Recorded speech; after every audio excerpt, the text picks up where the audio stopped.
He's at the core of our community. He is the wonderful CoRe. He had a best of 3 up against YUImetal. This one was hype. And I want to see what he done when he hopped into a new map like Frisian Marshes for the first time. So let's get going. This should be a fun one. Because it looks like we are getting 2 of the most popular civs on Frisian so far, the HRE and the Roos. And the reason that this matchup especially is really interesting is actually that on the one side, you have the civ that has the best win rate. The HRE, after day 1, had something like a 90% win rate after 17 or 18 games. Phenomenal. On the other side, you've got the man, the myth, the legend, YUImetal. I'm sorry, CoRe. Nah, he's playing as the Roos.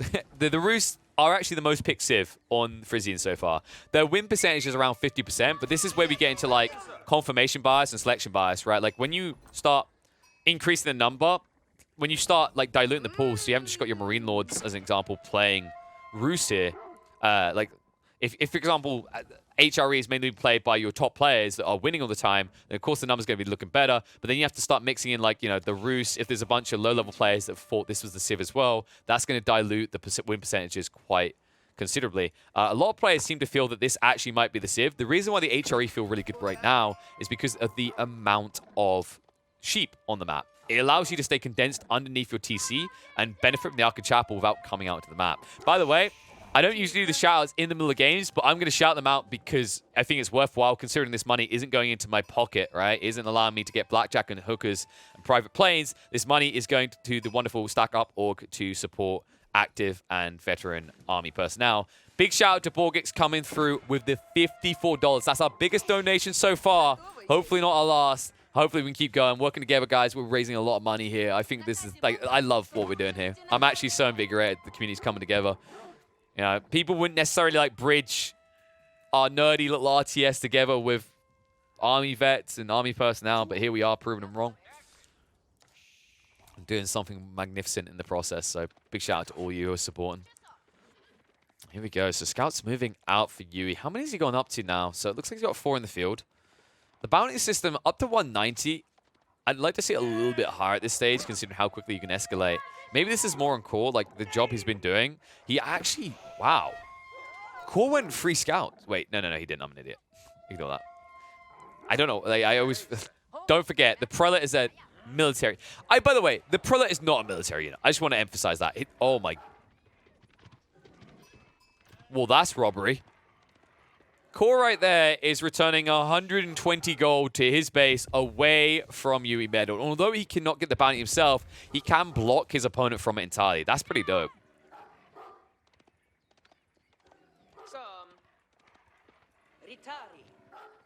And apparently, I have to say nice... So the consideration for this donation, I have to say nice things about CoRe for the next half an hour. Okay, so if I just mute my microphone...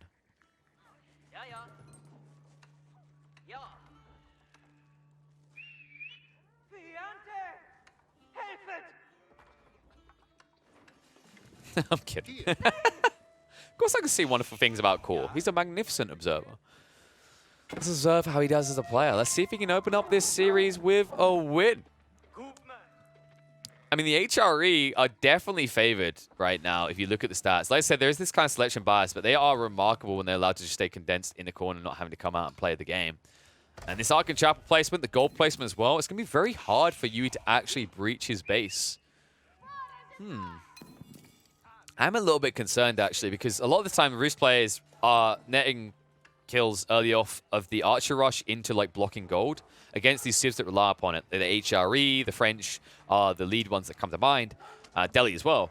But so far, I don't even know if he's scouted this out. He's been so busy gathering food. Yeah, he's been so busy gathering bounty, he hasn't even noticed what's happening in his base. By the way, he's been gathering bounty on a map that is favored for gathering bounty. He's only up at 305 right now.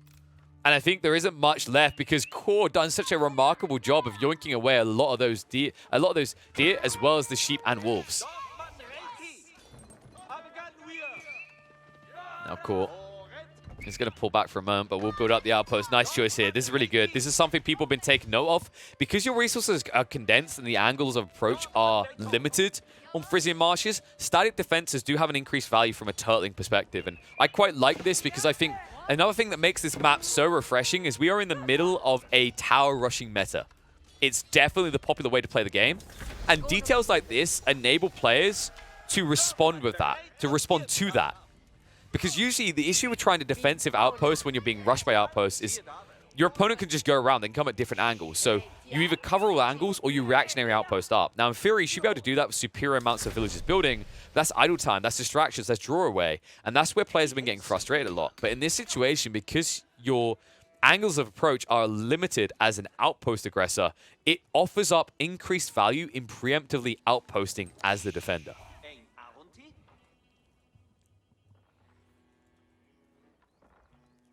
Yui. I'm kind of surprised by the lack of any military infrastructure so far. This is a very different approach to what we've been seeing out of most players. Most players have been heavily leveraging wood to build up their aggression, but we're approaching 6 minutes. We haven't seen a move out aggressively for any sort of proxy base or a secondary TC. We are seeing the hunting cabin play, which I'm a big fan of. This is something you want to utilize. Something amazing about Frisian Marshes, which, by the way, shout out to Adney, the creator of this map. Frisian Marshes is amazing for encouraging to come out of your base because of these shoreline fish. Shoreline fish that, by default, villagers gather at a rate of 1 food per second from. That is the fastest base rate possible for a villager on any food source. You want to be doing this. You want to be using these.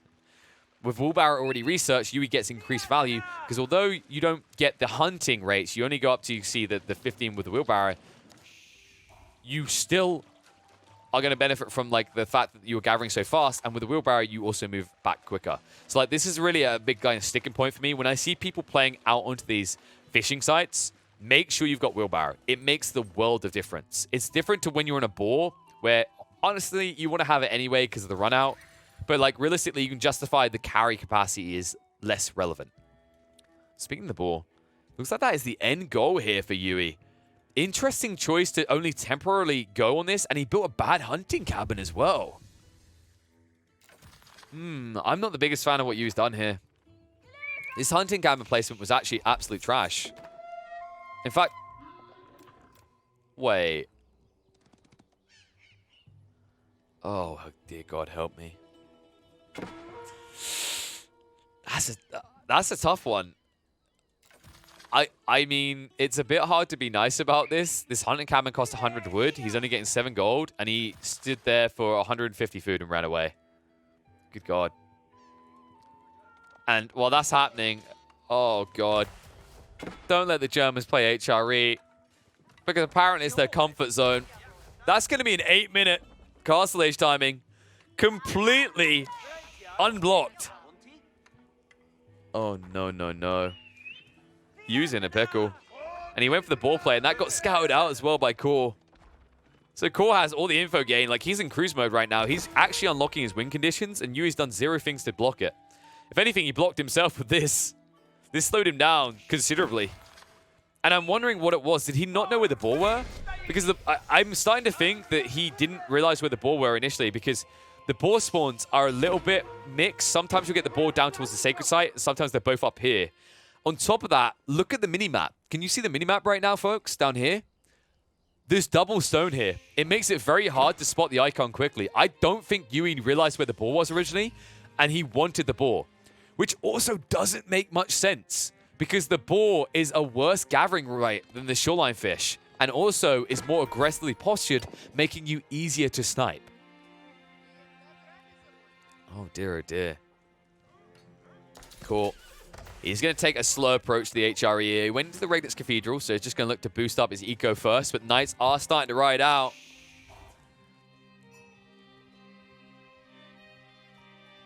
By the way, some people will probably look at this and maybe they've been watching like a lot of Beastie, or they've been watching a lot of Muslim, and they're not familiar with names. I think most of us are familiar with CoRe by now, for many different reasons.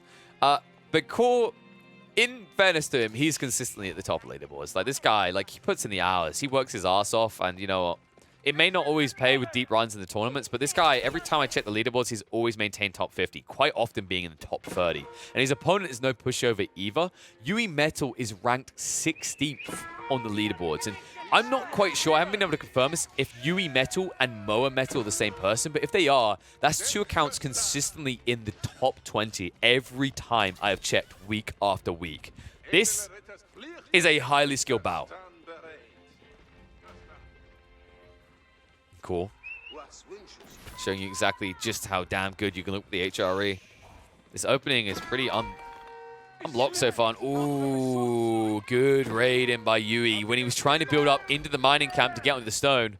CoRe, I don't necessarily think this was a multi-TC play, although that is an option. And by the way, someone I want to highlight, like if people want to up the win rate of the HRE, I think one brilliant usage of the HRE on this specific map is aggressive TCs. I think it's actually underutilized. The Muslim's been the only player doing this with the HRE, but the HRE's town centers are the hardest to kill of any TC in the game because of emergency repairs. And if you think about what you can do with the timings on aggressive TCs, at 10 or 15 minutes in the game, 2 or 3 rams is a heavy investment for your opponent, and it's something you can offset the aggression of with emergency repairs. It's very difficult to punish an aggressive TC from an HRE player in the first 15 minutes of the game. And this is where I think the HRE, like people keep talking about the sheep. I mean, I want the sheep nerf because I think you should be able to force an opponent to come out a bit sooner. So there should be less sheep on the map. Even when there is, I think the HRE still has very good strategies available to them off the back of playing TCs out into these areas and then not easily being pushed off them.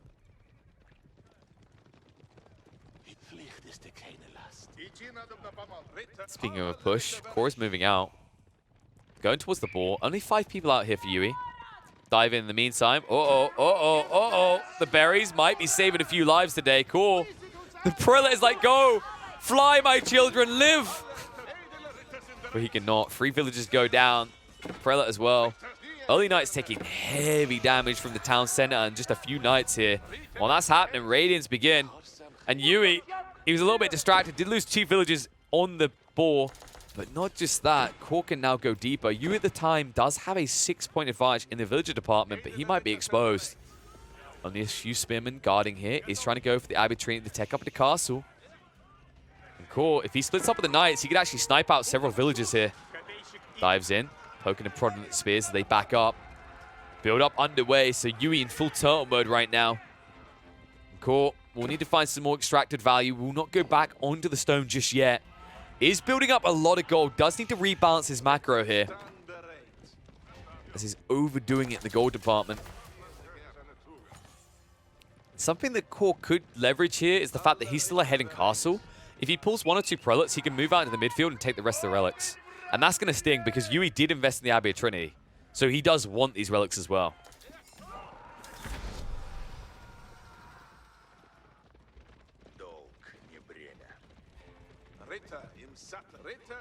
So I'm noticing some interesting discussions to like counter the argument of like going for aggressive TCs due to the Archon.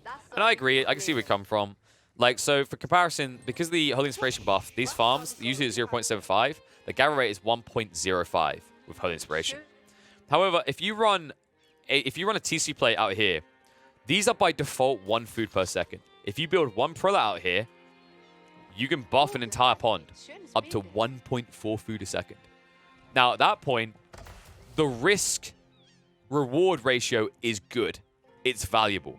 Usually, the risk is then my TC can be sniped, but as we already highlighted, the emergency repairs can actually sustain you for a long time through early aggression. So I still think there's some plays to be explored here. And especially considering more players are trying to like look for ways to get their hands on Minework Pass, that might be another way to justify it. It's kind of one of those things where like simple numbers be bigger, right? Like, you know, if you have a bigger number and you increase it by 40%, it's going to be even bigger. I will say that like usually when we've been seeing Dimazum do the TC play, it has been on Mongolian Heights, and the reason is because his TC also blocks his opponent off the waterfront. But I think if you're using it to like grab areas, it's still very good. And one way it can be really good is kind of comparative to the way that Roost do proxy bases. Like it allows you to set up a forward area to build a base around. So one way I would love to see the HRE utilize this is if, say, they build a TC near these central ponds, or maybe even sneak on their opponent's side, and then they boom a Burgrave Pass there, they can rush their opponent's base. There are some interesting strategies to be taken here. And that's why I'm looking forward to seeing more Mister in the coming weeks, because I have to imagine he's had some similar ideas about this. Like, I'm loving these players coming back who have been missing for a while that have very different approaches to the current meta.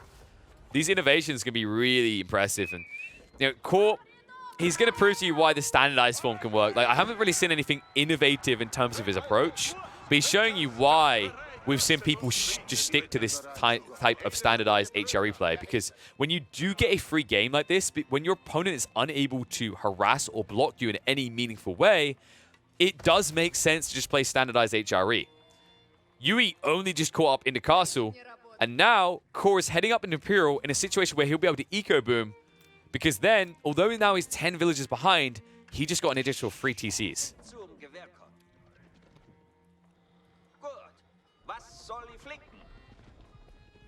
I am going to have this one explained to me, though. CoRe could have went for fishing, but he went for deer. Did he do this because he thought he'd get raided on the fish, but no one would look at the deer? Or did he forget that fishing is much better than deer? The comparisons are 0.83 to 1. So this is a very peculiar play coming out from CoRe. You could say it's more defendable than this shoreline fish, but this one, not so much. I'll have to ask him about that one. It does feel like some people forget about shoreline fish's gathering rates, because people kind of get bogged down in, like, if there's fish, then they build boats. But of course, the cool thing is I think a lot more people are going to become aware that shoreline fish are really good, like better than boar, on this map specifically, because you can't build docks. You could build a dock on some of these, but if you did, you delete all the shoreline fish. Raid in. Yui trying to hit hard, aggressive timing here to punish the imp up from CoRe. Cool. Knights are holding strong right now. They haven't been upgraded. The upgrade's about to come through. There it is, the golden hats. The capes are in. It lets you know they're fabulous. And Yui now diving a bit too deep. He's lost his front line. The horse archer is going to be thrown away, and the damage done isn't going to be good enough because you haven't denied the Palace of Swabber out. The Swabbification is in full swing here. The dive past the Springald emplacements, or the outpost placements rather, is going to be a problem as well. Horse archer is going to be wiped, and the cannonballs, oh god. Oh god. So CoRe will lose the farming eco for a moment, but he'll be back on it shortly. And Yui just threw away an entire army to do nothing.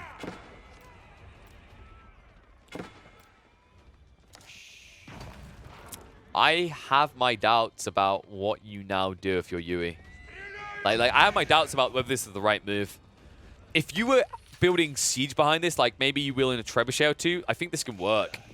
Because remember, you can't rely on rams, not against these ridiculous cannons. But now, with you throwing away the army like that, I think you just threw away your potential win condition. Like, the only way Yui can now recover is if he finds his way up to Imperial. But if you look at the resources, like, he is building a secondary TC, so he will somewhat boom. But it's going to be so much slower than CoRe that I think CoRe can reach pop cap before Yui's even teching.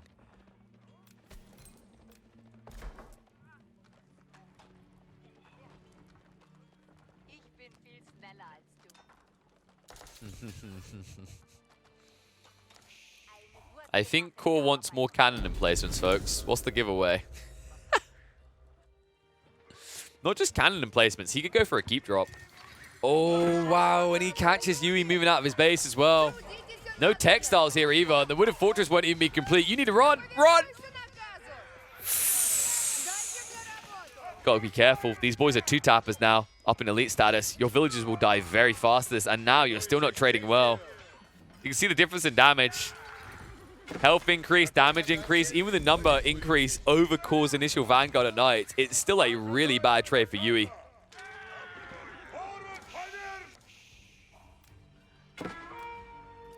Just like that. Cool. Wait, did he get raided? Oh no!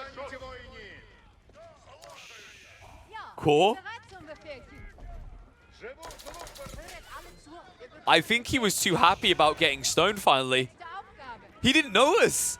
He lost half the villager line, half the wood line here. Now, CoRe will be able to recover still, but that's going to set him back. Whoopsie. No, these can't fish, Yui. They can fish for kills like they just did, though. This keep is going to block them out in the future, the outpost as well. So CoRe, he's learning from his mistakes. He's fixing his issues here. But he is slowing down his timing, and it is offering up an opportunity, a window for Yui to start rebuilding and like establishing some foothold in this game. Imperial is still a long way off for Yui. The goal now for YUImetal is to actually pop cap out before going up. You are up against knights, but you have horse archers, so you can keep your distance still. Speaking of those horse archers, speaking of those knights, starting to dive in. Sees the siege workshop. Not really sure what the plan is with this from YUImetal. You're up against knights, so there's nothing that you can build right now that makes sense. Mangonels aren't useful. Springles aren't useful. Trebs definitely aren't useful. Oh god, this keep's going to be useful though. YUImetal, if he gets this blocker in place, then it actually hinders CoRe's ability to just raid straight towards the base. I actually love this, by the way. Like, there's a lot of focus about how cool the fishing is because it forces you out, and, you know, the location of the golds and all these different details, the wood lines, the reserves. This doesn't get enough credit. This stealth forest is really well designed.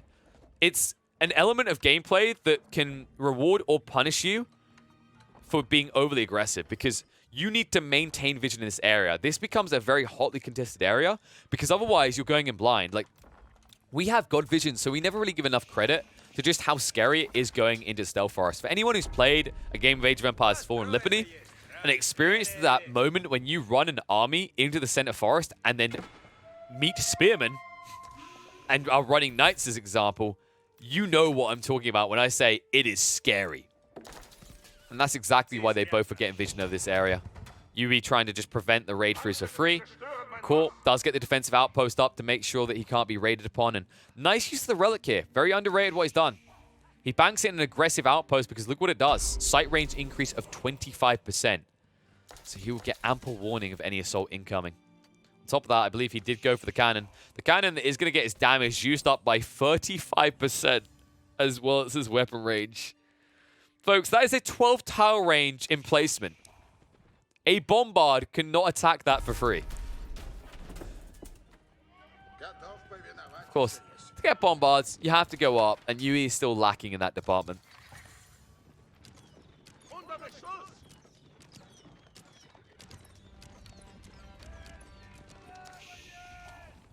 Cool. Still with an overboom in the gold department. He's starting to find a use, though. The culverins are quite demanding, as will the bombards be. I would love to just see 2 bombards to back this up. Gives you a quick breach.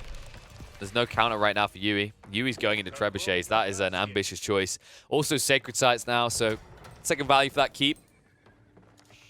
How do you hold this long term, though? Because that is going to be a 10-minute countdown, and I gotta say, in 5 minutes, CoRe is going to be strong enough to come out.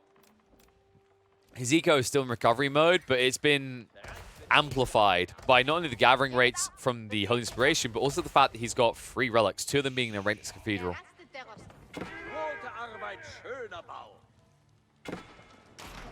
Horse Archer raiding. It gets 1 villager. I don't know how he's kept so many villagers alive still, but credit to him. He built... I think he only ever had 5 villagers out here, and they're almost done with a deer. Not the quickest gathering rates, but they at least done their job well, and barely anyone had to die for it. Now the walls are going up, so it looks like CoRe might be contemplating extending onto the fishing scene. In fact, you can see the mill down here. That's going to accelerate him. Now the Knights starting to stack up to 16. Culverins and Bombards moving to the front line. Outpost crawling coming out from CoRe here. Treb trying to siege through the reserve outposts. Pretty damn tanky though. Raiding with the Knights. This pushback might force the Trebuchet to retreat. He might be willing to dive here. No boiling oil just yet. Merchant Repairs is there. The daisy chain. The blueprints. Oh, CoRe. You dirty dog. I mean, in fairness, it's entirely allowed. I noticed there was some weird controversy over this when Marine Lord done this in his series against Puppy Paw. He blueprint chained out and used that to emotionally repair up. And people are like, this is outrageous. How dare he do that? It's in the game. You can say it's not intended, but like, here's the thing. If someone is using something in your game and it's not written into the rules of the tournament, but you see it as an exploit, sensitive type thing, here's an idea, Mr. Developer, remove it. It is silly that blueprints do this, but it's not the player's fault.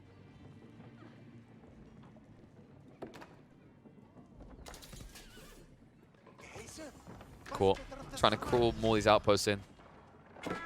In fact, like, to just give you like a perfect example, it reminds me of back with For Honor, where For Honor, they had a tournament where a player used an animation cancel, which if you don't know what For Honor is, you know what animation cancels are, you know how broken they can be in this game. In that game, they were ridiculous because you could actually easily kill opponents when they went to block the wrong angle.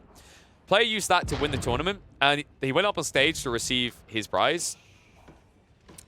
And the developer one of the developers that was handed to him, he said, I hope you're happy. He said, yes, I am. Fix your damn game. And gotta agree. The fact they didn't even put a rule in to stop people doing that, the fact they hadn't even fixed it, even though that exploit had been in their game for a year and a half, says everything. Like, this has been, I'm pretty sure the blueprint issue has been there since release. It needs to be fixed.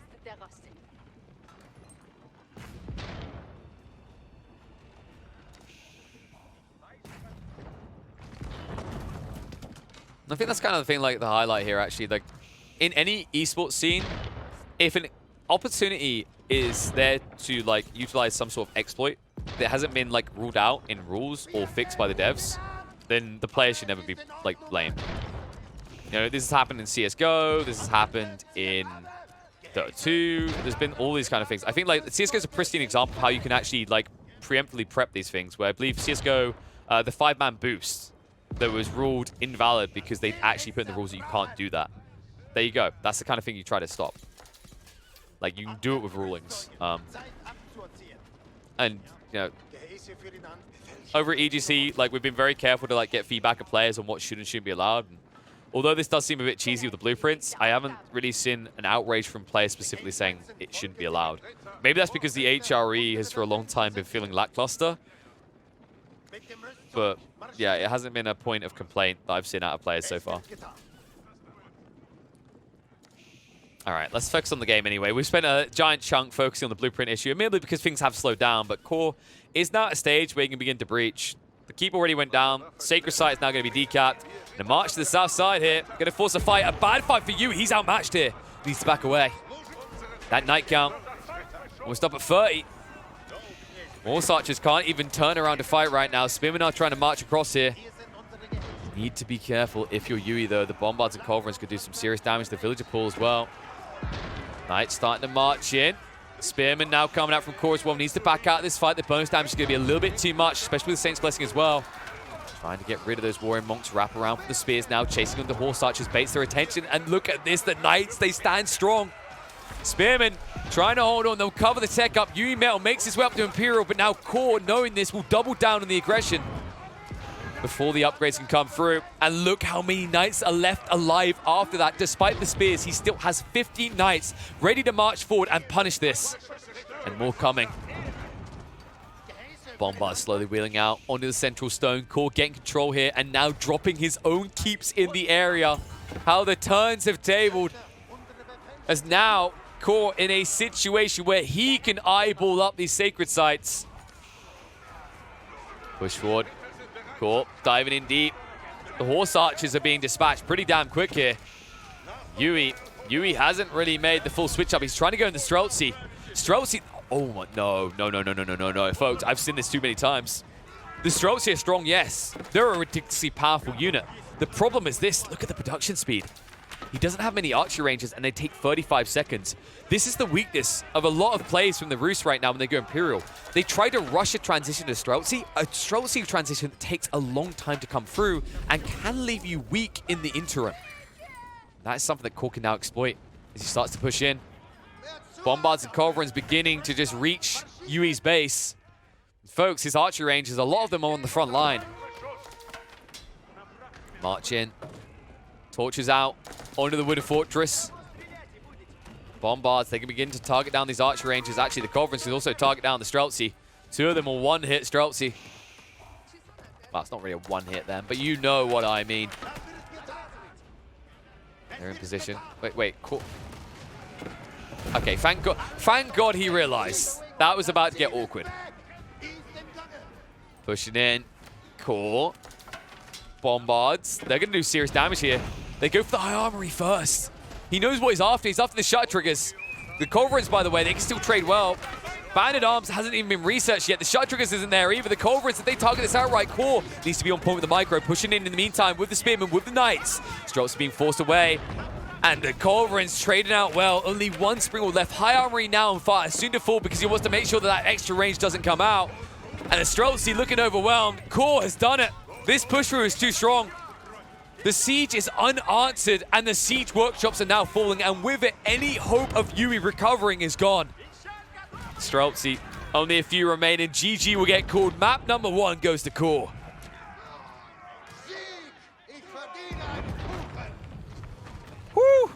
I done it. I done it. 30 minutes of not flaming core. Woohoo! Oh no. That's right. It's come to this. Can CoRe be a Civ that is considered to just be next to unassailable? It is so dominant right now, so hard to beat. He's definitely set himself quite the challenge, but not an impossible challenge. We've actually seen on the weekend that in the Mr. to Muslim matchup, Mr. was able to beat out the Delhi with the English. So maybe CoRe's taking a note out of that book. Maybe he knows something we just haven't really fully realized yet. We'll have to find out as we hop into the second match of this best of 3. CoRe. He could go early. Something that is really good against the Delhi on Lipany is if the Delhi get a full gold spawn, you can outpost block them. Right here. Look at this gold. This is the weakness right now for Yui. He hasn't got a back gold spawn, so this is very exposed. Let's see if he can do it. CoRe. Uh-oh. If he wants to go for an outpost rush, this is going to slow him down. Because when someone builds a mill like this, we know what's coming next. This is going to slow down his feudal timings. Interesting choice. We'll see if it pays off. Some players like to just... Like, this is one of the situations where some players actually try and dodge wheelbarrow just to try and get him faster. But I think actually, like, dodging wheelbarrow is a bit of a bait, because if you are going outpost rushing as well, is it not better to have a villager running out faster? So then you have to weigh up, like, the difference in speed crossing the map. Is that, like, better than... And keep in mind, you're also boosting the rest of your eco. Is that better than, like, pulling a villager now? And obviously, it'll arrive sooner than, like, what would be the comparative with wheelbarrow anyway. But, like, realistically, the difference is mitigated somewhat. And I think that's maybe something that doesn't get talked about a lot. Like, 15% increase on villagers doesn't sound like much, but it really is. And we've seen how much it can matter time and time again.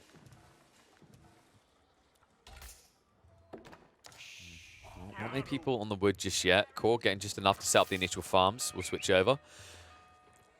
You always want to get farms early, like if you're talking about better food gathering rates. There have been some exceptions. Most notably, I'm going to keep mentioning the Give You Anxiety one because it was super hype. Give You Anxiety actually went for a remarkable build where he, in ulti, went onto the deer instead and got one of the quickest castle age times I've seen out of an English player. But realistically, like long term, you want to be on the mills as quickly, the mills in the farm as quickly as possible, because this stage in the game, like it's only a 50% increase, but a 15% increase on 0.75 is better than deer and definitely better than sheep. In fact, it puts you very close to being at boar levels, for reference. Once you do get that 20%, by the way, you're at boar levels of gathering on each of these farms. And remember, the English get these a lot cheaper as well. It's only 37 wood each. Once again, do remember that you are sacrificing a block here. Now, there is still a timing. Make no mistake of what I was saying here. When I said you need to block the gold of Delhi, you don't block the gold to block the feudal. That doesn't matter. The way you beat the Delhi's ass is by blocking the gold they need to get their scholars. If Delhi can't get scholars, it's... I'm not going to say GG. I don't like to be like negative say GG, but your chance of winning goes down to like 5 or 10% is a fair statement. It's very hard to fight back from it because everything the Delhi do relies on scholars. You rely on them to capture the sacred sites to get your gold trickle. You rely on them to heal your troops in the field. You rely on them to get your tech ups. Or, well, some players do. Puppy Paw usually doesn't get his tech ups, but he definitely uses them for the other two things. And it shows you the flexibility and the potency of that unit.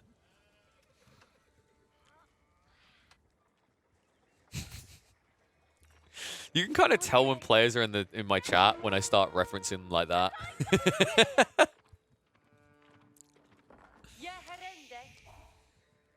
Let's see how this works out, though. So CoRe still delaying himself. I'm very surprised by the approach coming out from CoRe. Because he hasn't rushed... Oh. Is he going TC? This is like a multi-TC build. This is a very surprising approach coming out from CoRe. I'm game for it, though. I gotta say, like, it's really underwhelming watching the English hit or miss on, like, outpost rushes with early longbows or just trying to rush Imperial. Well, usually they try to go castle, but then they want to be Imperial. Like, the kind of funny part is every time an English player gets to castle age, it's like, wait, look at that. You got a castle age. Really good job. And they're like, yep, thank you. But, like, in their head, they're going, I really want to go Imperial, though. Because that's where the Civ really, like, boots up. Like, the reality when you're playing English is you have this really... predictable, but can be potent timing around feudal. And then after it's just a steady build up to Imperial, late Imperial. We talked about this before, the whole idea that the English peak higher than anyone else, but there's no rush up. There's no like quick jump on the graph. Your power spike, like you don't have like this power spike the same way that certain other civs do, where like the Delhi get into elephants, or we talk about you know, unlocking like the HRE with their quick spikes up to castle and beyond. Like with the English, they are probably the strongest civ in the hyper late game without like certain conditions applied to them. But the requirement is that you have everything maxed. So you have to get there. It's a steady crawl up. And there's a lot of weaknesses along the way. Like you can't just say, go Imperial lol. You have to like approach it appropriately. And like to use kind of a Dota 2 kind of comparative quickly, like, because I think like people who just played RPGs can relate. Dota 2 is like a game where you can build like the crit item 6 times in a row. And like your argument could be, if I kill everyone, it's good. Like, well, you have to get there. The build-up's going to be really bad. And even when you get there, you're going to be really exposed. So you have to like balance the way you approach your ascension into godlyhood. And looks like CoRe's doing exactly that. Dude, CoRe looks like he's doing some experimentation here. He's like, I wonder which way will be better at blocking the Delhi out. Walls or an outpost? Let's find out together.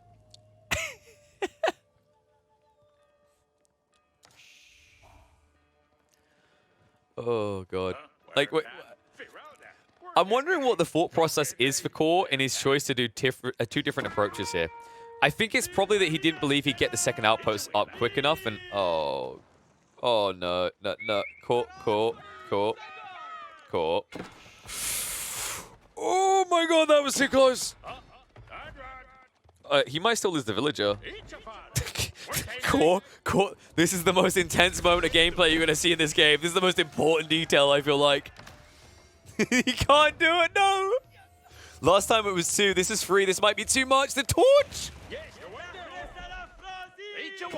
Oh, he's dead. He's dead.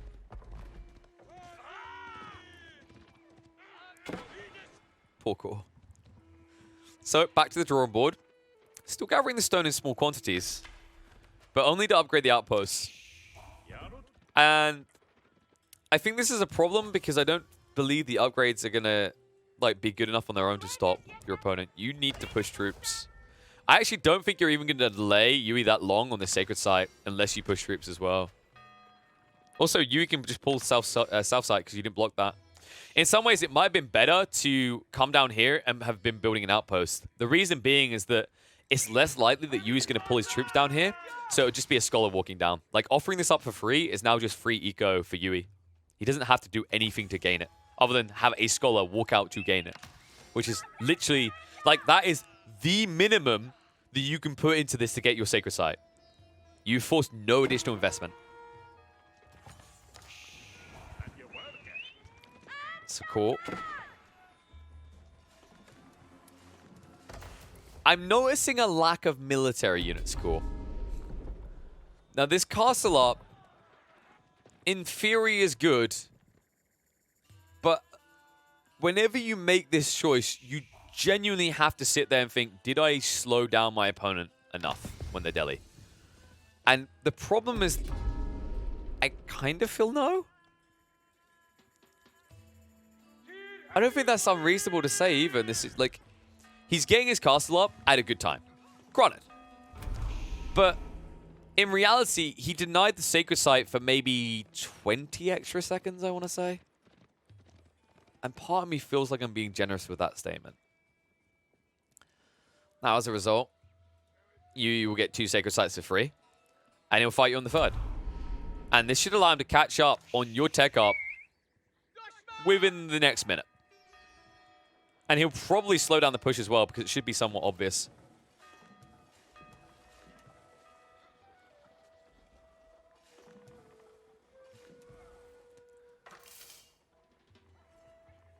I'm trying to think like what... I'm really stuck and puzzled by like CoRe's approach. I think he genuinely just tried for like the casual cheap, I'll block you and it will block you for like 2 minutes approach. Where it's like, I can get away with my greed because I kicked your timing down the line. But like he's barely kicked that timing down the line. And the concern I now have is you're in Delhi territory. Castle Age is not English territory, it's Delhi territory. and they will kick the living crap out of you. The healing they're going to be doing on the front line. Like, look what he's doing right now. He's already blocking out the gold. That's important. CoRe was prepping for the stable switch. Oh, God. And this is what I was talking about. Like, Castle Age is not your timing. Yui's going to get his castle for free. And maybe if he didn't aggress you, maybe if this was a Delhi player that forgot that he's meant to attack, CoRe gets away with this, and he gets his initial knights out. But now he can't. Where's his gold? His gold's being blocked. The patrol is on YUImetal, trying to wrap around here. Wolves trying to go up. Yui could stab a few villagers through here. That's going to be freebies. Wait. Okay, no. It's just graphical. He doesn't get the walls up anyway. Now flood through. Yui needs to be careful. He wants to throw away the horsemen to extract some value here, but keeping them alive might be better just to block the gold out indefinitely. I don't think he realizes how bad CoRe is off, right? We can see that he only has enough gold for an extra knight. But Yui doesn't know that. For all he knows, he's been hard grabbing gold. So instead, he just wants to dive in and shut down Eco. Cover his castle up, which is what he's going to do. And now as he pulls back, only a few horsemen going down. We'll be able to heal up the skulls on the front line. Folks, this is where things get dicey. I think we know what's going to be coming next. You guys like elephants? Any Zoo Tycoon fans in the chat? I don't think CoRe's a fan of Zoo Tycoon. If he wasn't a fan of Zoo Tycoon, he shouldn't have played this like an animal. Okay, that was mean. But to keep on the pet metaphors, Yui is a vicious dog that's about to be let off the leash. Can we just highlight how dumb this is? This is without herbal medicine, by the way. Herbal medicine that's now being researched. He can't even kill a single bloody unit. Well, that's Ripperoni. First lance is coming out. It was a House of Learning play. Ooh, cool. This is a problem if you don't play underneath your own defenses then. Attack speed aura is going to be better than home blades, but in the midfield, you're going to lose out. Then the problem with that is now YUImetal doesn't need to dive your base. If he just blocks off these sacred sites and caps all free, you have to play outside of the attack aura. And without that attack speed aura, your knights just trade worse. Outpost is going to be torched down. Other sacred site being capped up, so that's going to be all free. That's going to trigger the countdown. And CoRe right now, like, he got delayed on getting his initial knights out, so he doesn't even have the count anymore. In fact, if you look, you can see the lances coming out. The rate at which they're being pushed as well, because this is 2 stables versus 2 stables. Make no mistake, folks. Production efficiency allows for that with the Delhi. Sorry. No, it's 3 stables. He built another one over here. The relics also being grabbed up. That can be done more easily for Yui because, well, he pays half price for his relic gatherers and he already had them in the field. Meanwhile, CoRe hasn't gone for that yet. I don't think he can afford to either. If he tries to go for any relics now, I think he just gets outmassed. Folks, he's already outmassed. It's 11 military to 26. Lancers in the mix-up. Scouts raiding out. We'll try to take that sacred site away. That would be a freebie at least for the moment, but Lancer is on the way there. We'll take a little bit of time to arrive. Cool. Yui's just going to keep kiting him. He doesn't ever have to fight him if he doesn't want to. And the problem that you have when you can't force a fight against a Delhi player is, like, despite the fact that spears should trade really well against horses, well, these horses are injured and are now just going to go get healed. This is the problem. If you can't actually keep pushing, Delhi gradually win. It's what makes them so oppressive, is their healing. It's kind of ironic that it plays out this way, considering in real life, it's the other country that has free healthcare.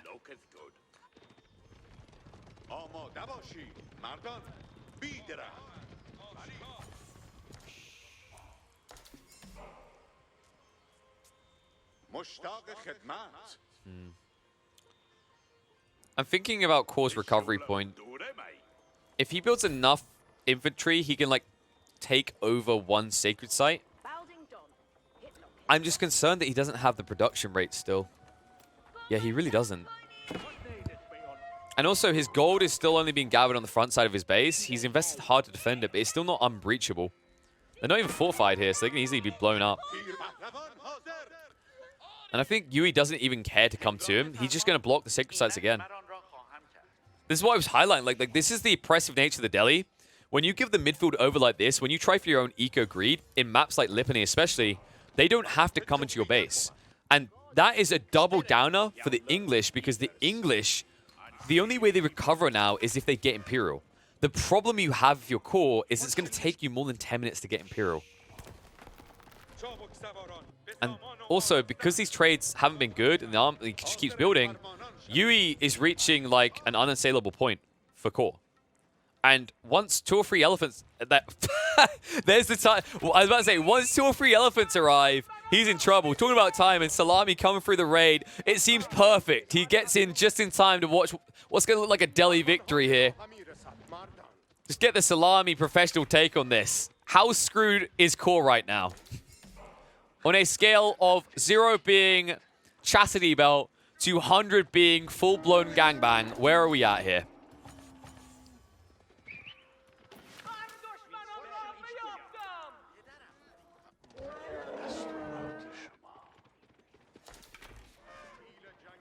Well, I guess on the plus side, course rating.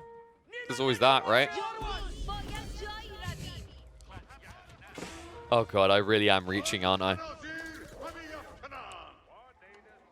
Cool. Core isn't even reaching up to his win condition. Imperial is literally the only way back now. Elephant's moving in.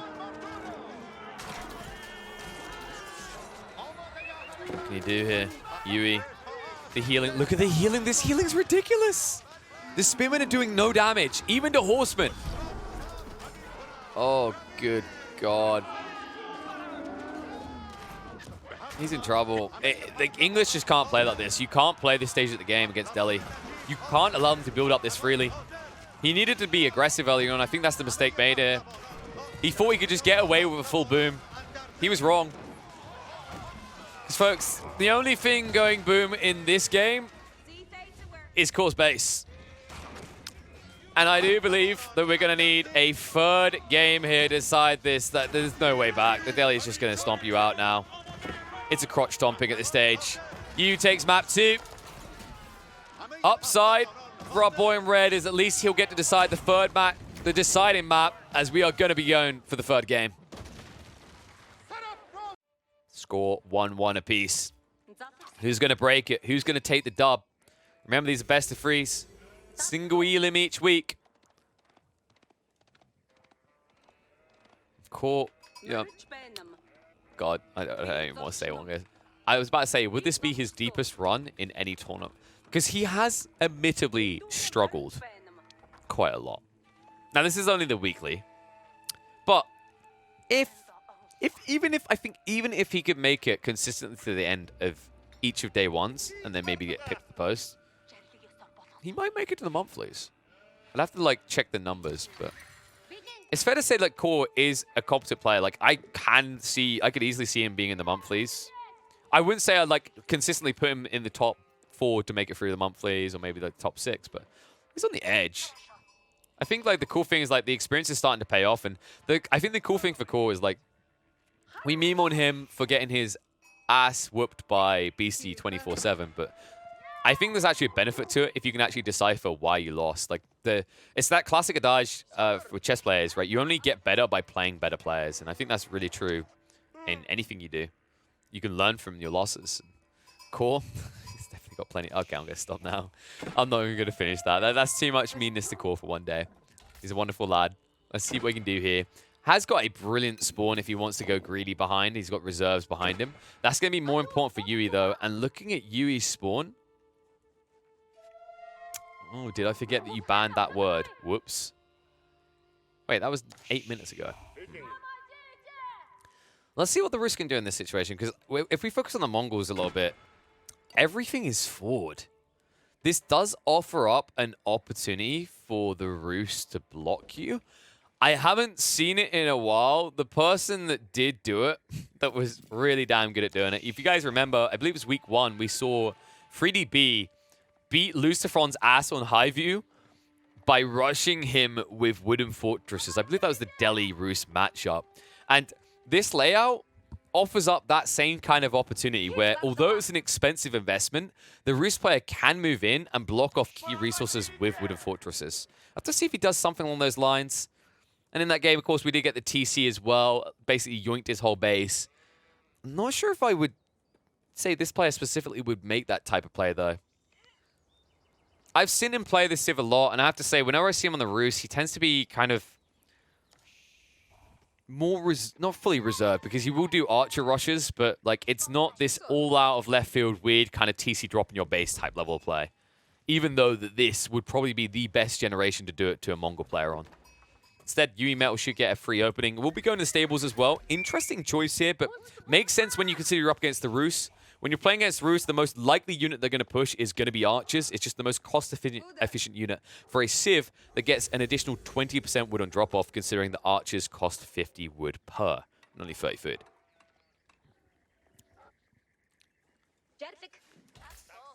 Meanwhile, Pasha's already being set up. Yui isn't going to starve out anytime soon. He actually got a decent amount of the sheep. We haven't checked in on what the score is bounty-wise. 265 is respectable, but as a rookie numbers these days, you got to get it up. Get it up to about 300 is really where you want to be. If you can actually crack 300, you feel pretty damn good. I feel like most players have gotten good at actually achieving that 300 mark consistently, even when they're up against counter-aggression onto the bounties.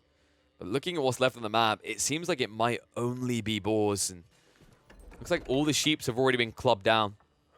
There is a boar play potential here, actually. Looking at the location, you could play off this, and it would be hidden. I actually have to say, this is a really crafty spot that you can get away with. Between two stealth forests, next to a woodline as well, you'll get a high-value hunting cabin. Right now, like if your scouts keep baiting the horsemen like this, you could do it for free.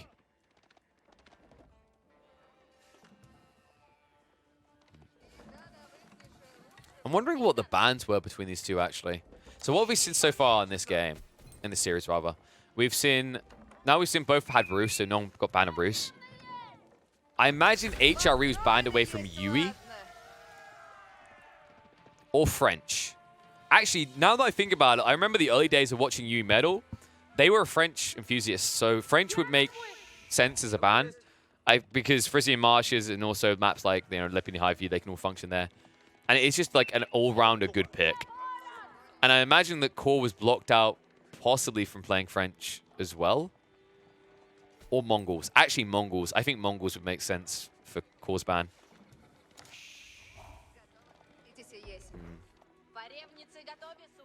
So that would actually, like, make full sense about the overall picks then. Well, anyway, let's focus on what's going to happen here, because it looks like CoRe is going full defensive. This is what I was talking about. Like, some players would take this risk of trying to go for the boar, but once he sees the first horseman, he doesn't even want to risk it for the biscuit, even though it would be a huge base advantage for him. Instead, he's just going to wall himself in. And these fortified palisade walls are luckily more chunky than normie walls, so there won't be a breach point coming out.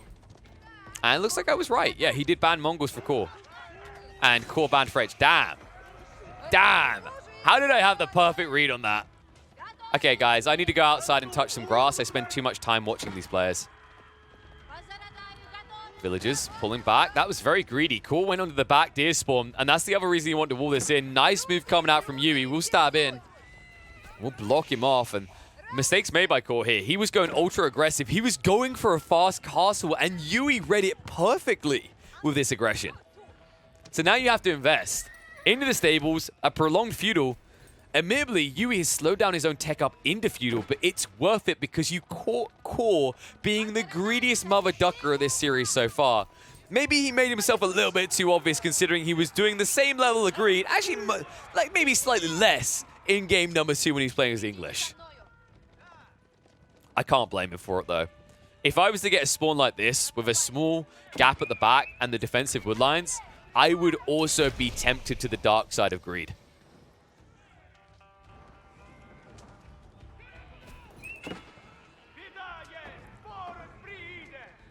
And kind of the interesting thing to me, actually, like, because there's a discussion going around about like Mongols as a ban, I do think it's a safe ban, and I would wonder how much Yui has done his research on CoRe. I think for a start, it's going to sound like a flame, but it's not a flame. CoRe probably isn't a high-value research target because you're not necessarily anticipating you're going to go up to him. If you're thinking you can go deep, you're probably more focused on the obvious, like, top 10, right? So you're thinking, like, your BCs, your Lucifrons, your Vortex, these type of people. And there's a lot more data available in them competitively to watch as well. To me, like, CoRe, I think one of CoRe's most picked civs at this point, and one that he's got really good at, is the one he's in this third map with. CoRe plays a lot of Rus. And he plays a lot of different approaches with it. I've seen him go for the Castle Age boom. I've seen the multi-TC. I've seen the Archer spam never-ending. We have a phenomenal game between him and Kazva where he done that to him and didn't let Kazva get any food for a long time in that game. So he's very well-versed in this Civ. And I think it's a good Civ to be versed in, simply because even when the maps change, it's very hard to find a rotation competitively where there isn't at least one map where the Rus will be a damn good pick. I'd say in a lot of ways, they are surpassing the standardized picks of, like, the Mongols and the French. That's not to say they are outright stronger than Mongols or French. There are just maps where those two civs will perform better. But in general, as, like, an unexpected option, a less desirable ban, as well as a civ that can actually function well on a lot of maps, the Rus are damn good. Nice. Oh, in the meantime, marching out. Looks like there's going to be a fight, a little scuffle between Yui and CoRe here, but CoRe happy to be back on the deer, want those superior gathering rates. It looks like he's now doubling down, so interesting choice. CoRe in a full pivot here. This is a very interesting start to this game, because the read coming out from both players is that the other's going to start getting greedy. After the initial grab by CoRe, he's gone now into feudal aggression. Yui, in his situation as a Mongol, would be quite right in now choosing to go castle, and that's what CoRe is expecting. But instead, Yui continues to invest in more horsemen and will not go for a castle rush. So it looks like we are going to be getting a prolonged feudal on both sides.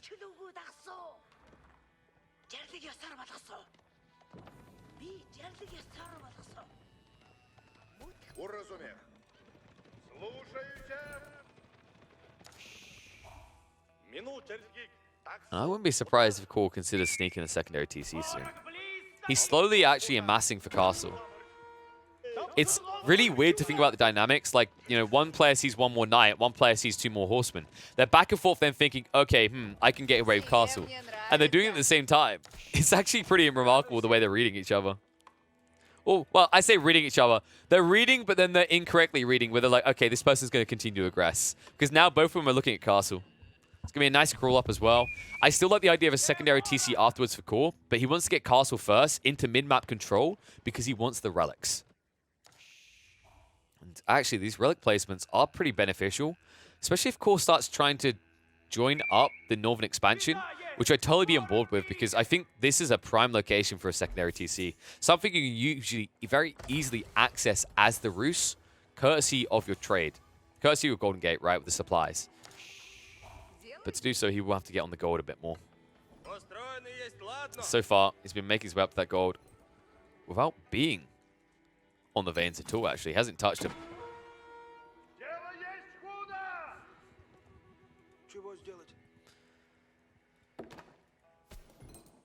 Meanwhile, Yui getting a little bit defensive with the spears and the outpost now. Wants to make his way up. Step readout almost done. Trying to think who actually can set the tempo now in this Castle Age. I do think it should start switching over to course control because he can start pushing into horse archers. And Yui hasn't set up any outposts on the front line, so he doesn't have Yam. And these horsemen, like, they can be decent against horse archers, but horse archers hurt. And it's not difficult for a Rus player at the beginning of Castle to build up an army of like 10 or 15. And Yui is unlikely to keep pushing horsemen. He'll switch over to Lancers now, and Lancers can't gap close upon the horse archers. They can just keep running away indefinitely.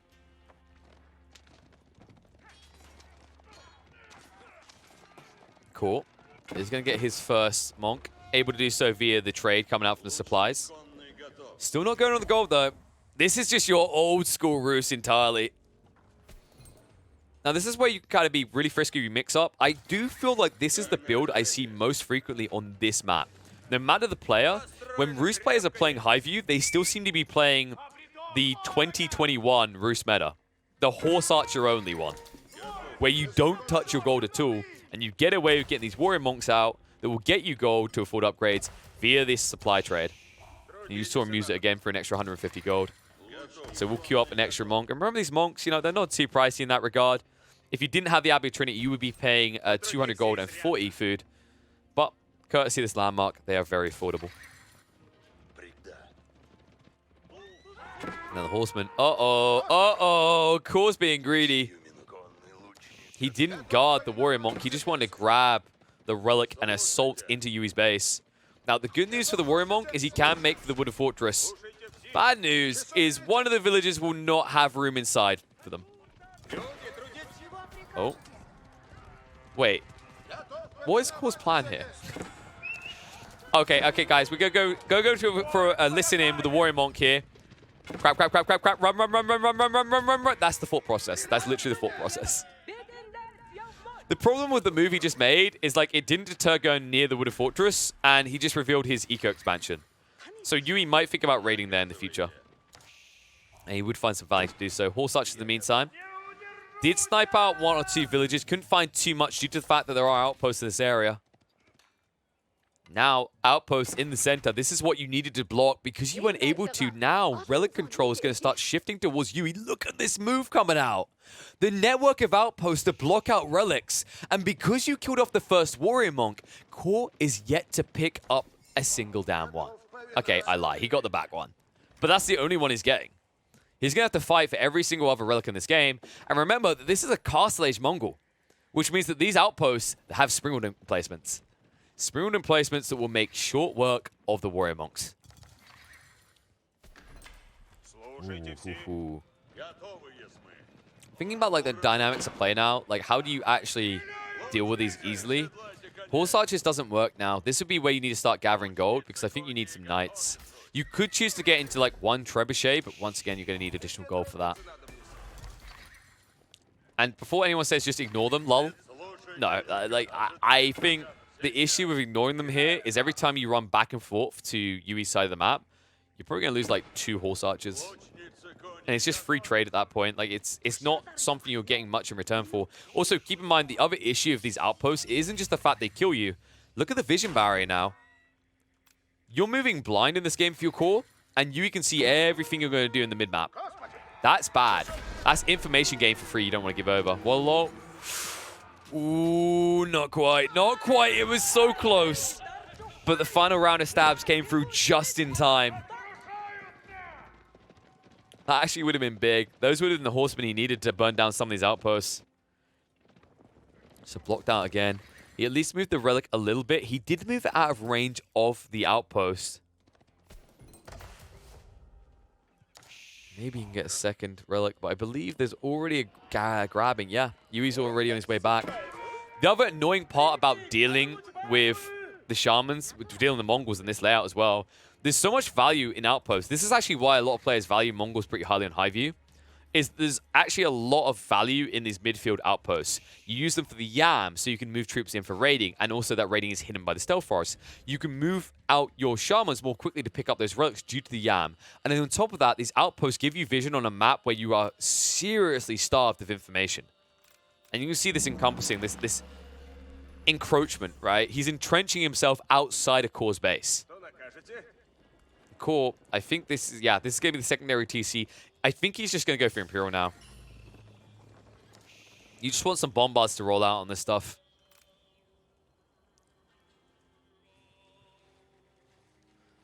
Now, there's some curious questions coming out about, like, could CoRe switch into crossbows?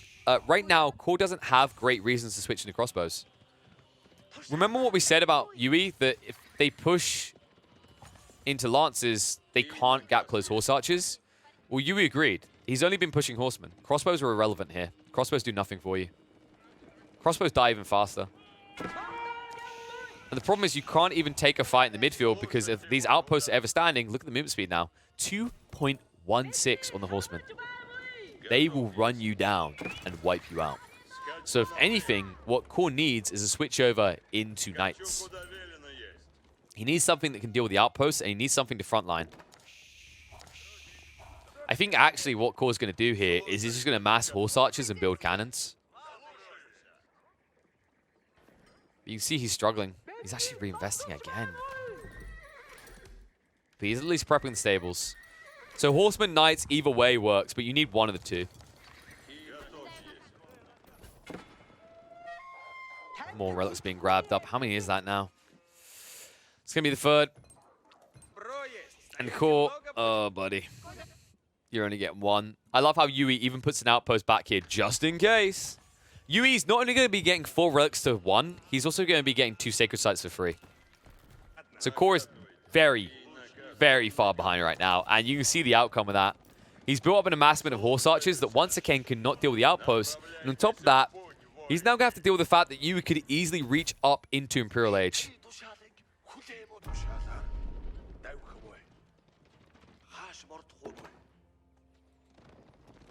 If I'm Yui, I genuinely just go Imperial, I think. Especially when I see this. Horseman plus Scout pull. He might just try to defend. He doesn't necessarily need to build more Horsemen, but he might feel inclined to do so just to make sure he keeps him locked in.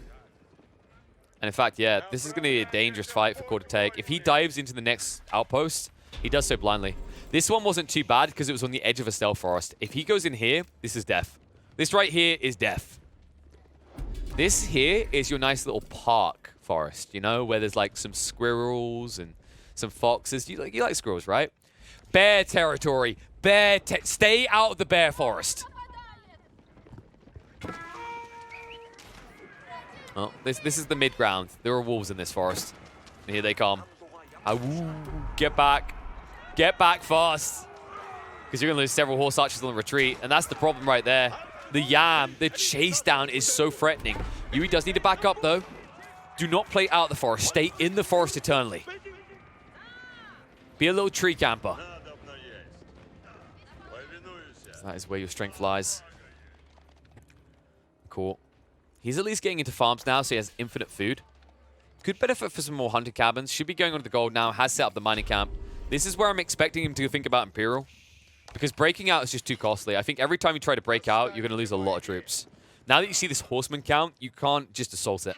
He could go for a unit transition to still go out. And I think that's what he's probably going to go for. Okay, there we go. Knights, finally. It took a while, but this is what I've been waiting for.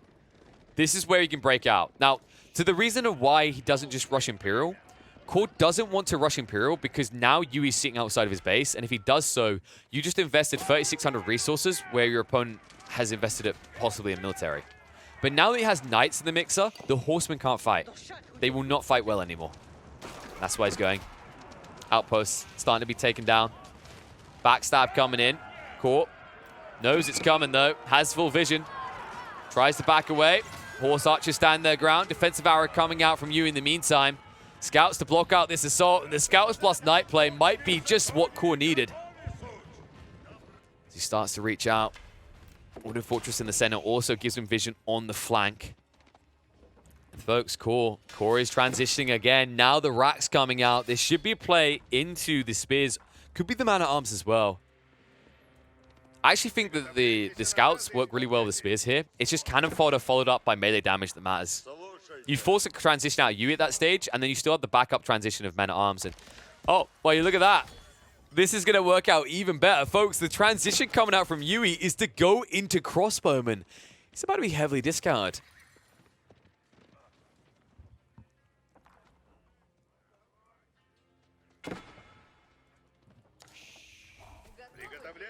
And the horse archers continue. Stalemate at the moment, but I need to see what's going behind this from Yui. He did go 2 TCs.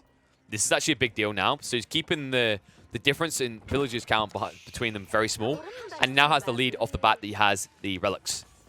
And then any other like mutual things to the different civs like evens out a bit because you've got Wooden Fortress with the wood drop-offs to the Rus. But also you're up against step readout from the Mongols with 20 people working on it. So you can see how the effect of that is like somewhat diminished. Like the CoRe doesn't really get the value to expect out of the Wooden Fortress influence in comparison.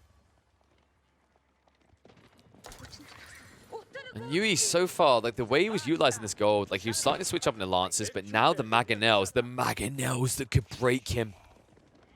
But Yui needs to be careful because as he starts to lose vision via the loss of outposts, once you get blindsided like this, the Scout rush through could just take out the siege. And that's why he's rebuilding the outposts up, trying to crawl deeper. Horse archers do block the outpost. Yui, surrender over that ground for the moment, but he's getting into the siege hard here. Double Mangonel and the Trebuchet coming out to play. Make that double Treb. He wants to breach fast. It's actually really good value because if you've seen the farms at the front of your opponent's base and you build Trebuchets like this, you're going to get paid every time you torch one. And traction Trebuchets, even though they're weaker, they're good enough to one-hit these. So you get paid. And every time you get paid, CoRe has to replace it. That's an extra 75 wood. It keeps him down. You need to make sure you deal with the army first. Mango's rolling in. CoRe playing blind. Mangonel's shot reveal is bad. Not on the scouts. You don't want to be fighting with the scouts. Scouts trying to wrap around now. Mango's shot's coming in, but once again, he's doing on the front line. It's not into the horse archers. Scouts are in. Torch damage coming out. Wrap around, keeping the center in the meantime from CoRe. He's building up fast as well. It's an overwhelm right here. Yui has to retreat. He misused the Mangonels. The shots out now are too little, too late. If he had done that initially, the initial damage would have halved the DPS of CoRe. But his failure to do so is an upside for CoRe as he moves out now. Boy's Fortitude also coming in clutch to make sure he didn't lose any troops here. Remember, Boy's Fortitude doesn't just affect horse archers and knights. It works for scouts. It works for all cavalry units, which is why the scout play used to be so damn popular for the Rus in the horse archer meta. And it might be making a resurgence here. Second wave coming out. Yui, an ambitious attempt. You just can't take fights anymore. You're full retreat. Man goes to stabilize. Does have the vision factor. CoRe with a sidestep. That was some hate. Timothy right in the back. Got all the hate right there. Horse archers clumped up. Needs to be careful. Able to snipe it out quickly though. And now he has got that Saint's Blessing buffing up his whole line here. Yui at risk of giving over more ground. Front line is starting to disintegrate for CoRe. But enough horse archers here to force Yui back further. And this is where he can raid in. The moment Yui loses the army, you dive into his eco. That's why the crossbow is going to hold firm right now. A few horsemen being pushed out. Horse archer count is quickly decreasing. CoRe, he gets central control. He forces a retreat. He won't be able to end the game off the back of this, but he will be able to stabilize outside of Yui's base. Hold on a second. Hold up. Why stabilize outside of his base when you can go in his base? CoRe's going for the keep drop. This might be slightly ambitious. Let's see how it works out. Archer's now coming out. Yui's desperate. Trebs are going to open fire. This Mangonel could do a lot of damage. But he needs to shorten this villager line or it's going to build up. CoRe. He's going to fight tooth and nail over that. Lance up. Don't know what he was imagining was going to happen there. Mango's being built up. Shot coming out. But that's not where your target priority needs to be. The horse archers again. Another Mangonel goes down. And he'll happily sacrifice him to get the keep up and to trade out 2 more siege weapons. Just to keep Yui's head down in the mud. Army is going to be wiped for CoRe, but that's just step 1 in the plan. You have to lose the troops to replace the troops. And he has mid-map control. Finally, for the first time in all of the game, CoRe is able to move out past that midpoint. Yui, his influence on this map has been hugely shrunk here.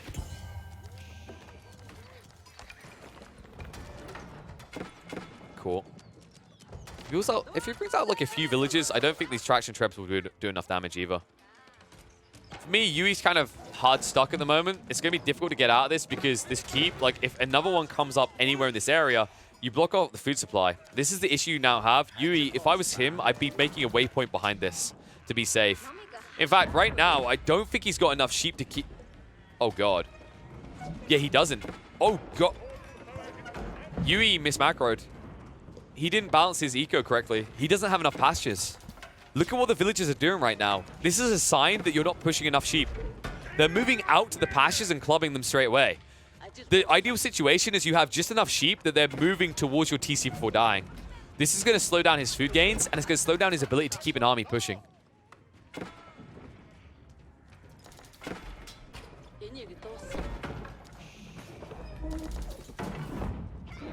And some people saying he should have got this upgrade. Just a little highlight. You have to wait until Imperial for that. I'm wondering if that was his long-term plan, though. Frustrating state of affairs for him. The damage is starting to stack up out of CoRe's keep. And he is moving troops to the front line. Siege weapons will be on the way soon. And now it's full melee slugfest because CoRe says the damage is done. The Horse Archers, I don't need them to raid deep anymore. I need a force that can dive in and end you.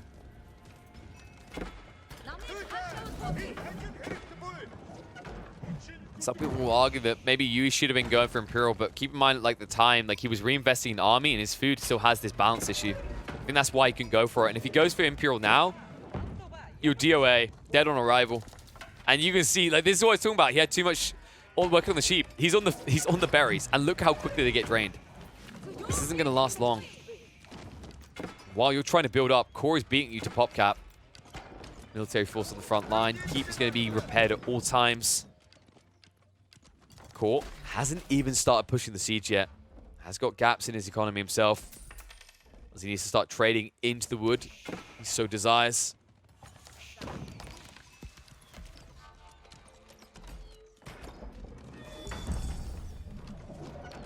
These buildings are slowly dying, folks. It's not the fastest, but keeps are kind of deceptive like that, as they fire so many shots out.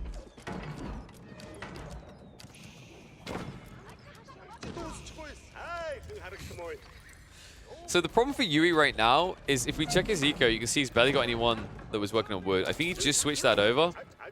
But what, yeah, like they were literally on food. And he couldn't afford additional trebs. If he was able to get up to like 4 trebs quickly, this keep dies.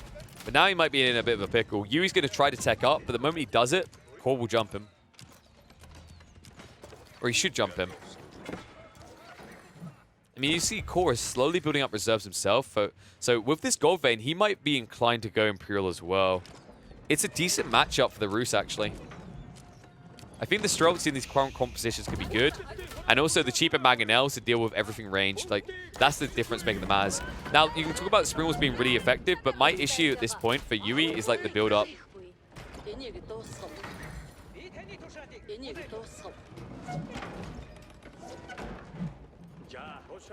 Outposts. Wait, outposts, I'm too busy to read chat. These outposts are going to keep him at bay, though, for the moment. I think, if anything, like, Yui needs to prep an outpost on the edge here so he has Yam rush through.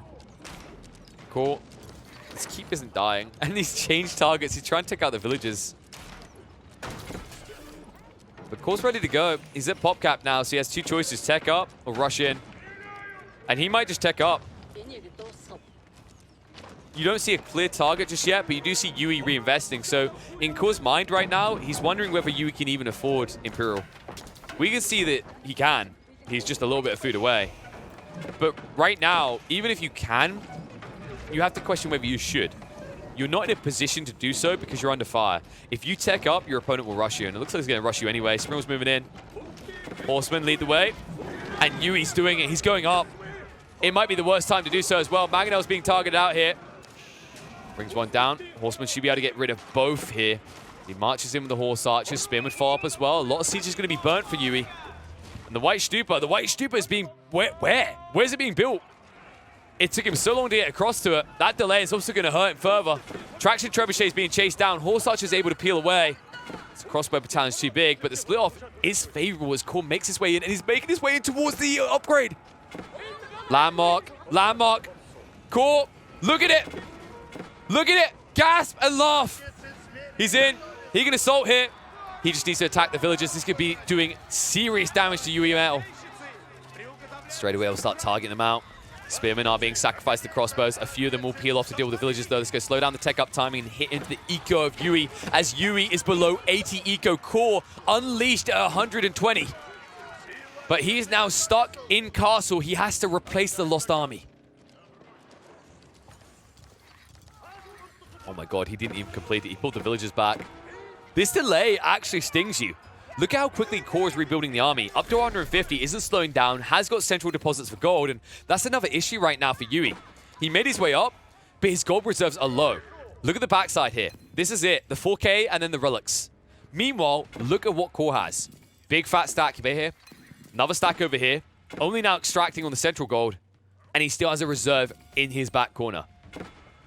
Oh, did I mention this one as well? Yes. Right now, CoRe is Goldfinger. He loves the feel of it, the touch of it, the smell of it. And he makes sure he has a lot of it.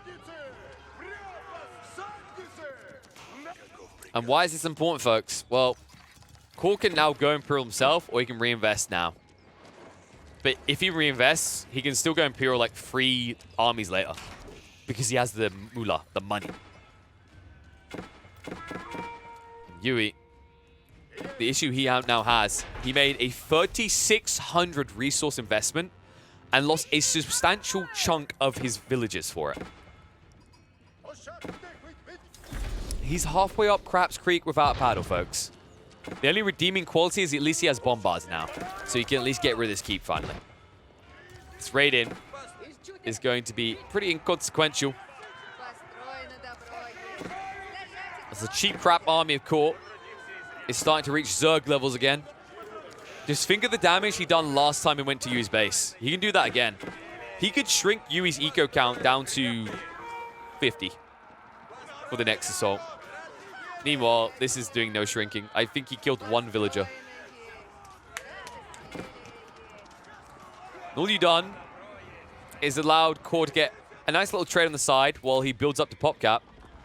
Now, usually people like to do these plays when they're delaying for something, but you have to now question, like, what is Yui delaying for? What does he achieve with this? He achieves not dying.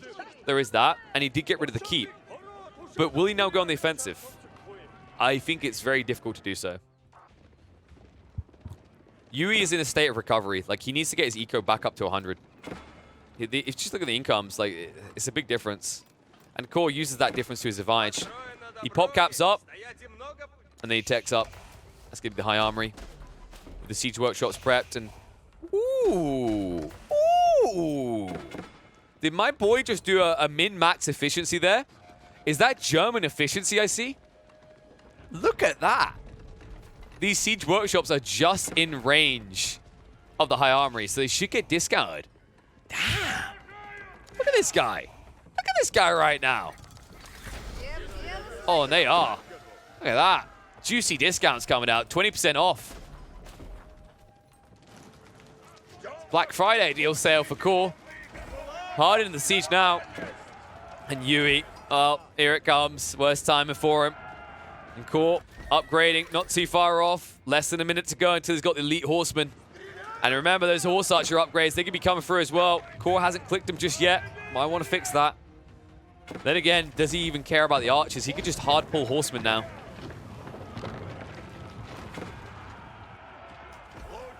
Everything is falling apart right now. Yui can't even guard it. If Yui tries to react on the flank, he might get attacked on the east side, and then he loses everything. That's the problem. He's been locked into a static army formation, even though he's got Yam, even though he's the Mongols. Like, it doesn't matter. And every time he builds siege like this is the way you don't want to be using siege as Mongols. Ever since Yam got nerfed so it doesn't affect siege, your ability to react to raids as the Mongols with your siege has been heavily discounted. In fact, even more so when you don't even get the greased axles. That is going to be a problem in the coming minutes because you can see the difference in movement speed is going to be there as CoRe. His siege will be able to move faster and it is cheaper. Here we go, chase back. CoRe just pushing Yui away. Playing towards those mangoes. Horse archer to the backside might be a little bit exposed. Bombard's joining in with the wraparound coming in from the Horseman. The Horseman now upgraded to elite status. We'll try to engage. Crossbows are going to stand their ground. Front line might not last very long for Yui. And CoRe, he's straight in on the Bombards, in on the Mangonels, in onto everything that keeps Yui alive. And he's going to be routed. And the problem is, even if CoRe loses the army, even if Yui has 20% left over, it's the rate of replacement. Look at the pop cap numbers right now. It's gone down for CoRe. Now watch how quickly it's going to rise. He has 26 elite horsemen in the queue. And behind that, he's also prepping Streltsy. And that's before we even see biology. Biology is going to be coming out in 45 seconds. And folks, biology will be the difference. Next time with biology, Yui's army is getting wiped. I mean, the other issue for Yui is he can't afford to replace that siege. This fight was decent because of the siege. Now that the siege is gone, it's just crossbows. It's literally just crossbows. And a few spits. And also Yui is starting to be burdened by the lack of wood as well as gold. As folks, he's running out. He can move to the south side, but that's going to draw attention. And the issue you now have with your Yui is that if you are drawn to the south side, you might get breached in the center. So he needs to get these outposts up in mass. Right now. Wait, what? Is that a misclick? Yui, are we a joke to you? Is CoRe a joke to you right now? You're Imperial Age. What is this? What is... Have some respect, man. I know it's cheaper, but surely you take the cannons.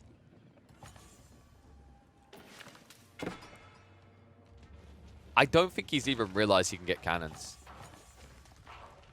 Like, the pressure is just kind of mounted up and he's not registering it.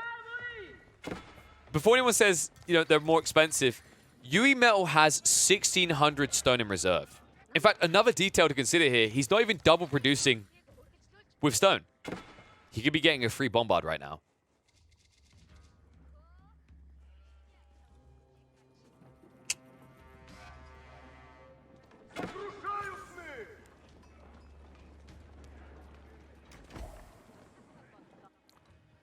I'm starting to worry that he may have not realized.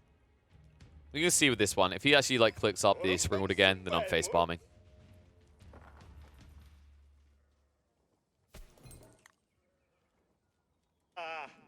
Looks like Yui has at least found his way over the gold.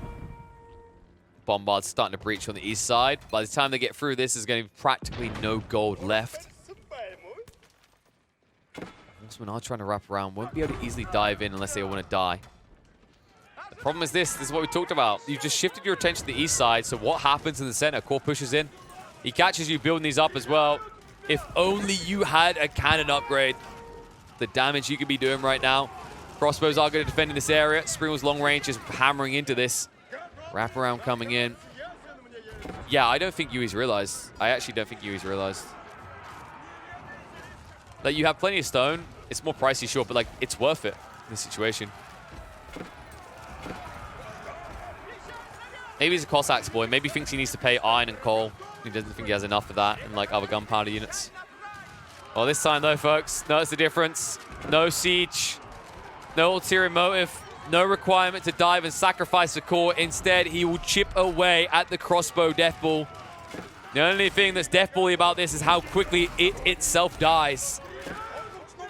Crossbow count is just shrinking so fast. The Streltsy can't even be targeted right now. He has to deal with the Horsemen because the Horsemen are actually getting just as much damage out here. Streltsy hitting for 35, but each of these hits from the Horsemen are at 28. That is going to be the army completely routed. YUImetal, slow approach to this from CoRe. Biding his time perfectly, but you can't help but feel this is the end of the road for him. Nice snipe out with the bombard at least. That'll be a consolation prize. At least he doesn't box you in and deny your wood entirely. But your army has been discounted down to next to nothing. CoRe now with the military lead, and as he continues to push back, you can't snipe another one. CoRe, just as soon as he left, after failing to get a keep up, he's once again here, ready to block out the wood. And once the wood is blocked out, Yui's in trouble. Look at the wood right now. Everything else is good. He overgrabbed on the gold, but he cannot afford the wood. Wood is everything at this stage of the game, folks. It is the liquid gold of late game. You need it for the siege. You need it for the spears, the horsemen. One of those things is always true in your composition. If you needed any proof of that, just look at what CoRe's been pushing. Horsemen, Springles, all the time throughout this game. Horse Archers before it as well. Both of these civs live or die by their ability to get wood. Right now, YUImetal is going home alone in that regard. As it looks like CoRe is going to knock him out. Look at our boy. The downtrodden emerging victorious. He beats out YUImetal, a top 20 player, consistently on the ladders to continue on through the road to RedBull Wololo.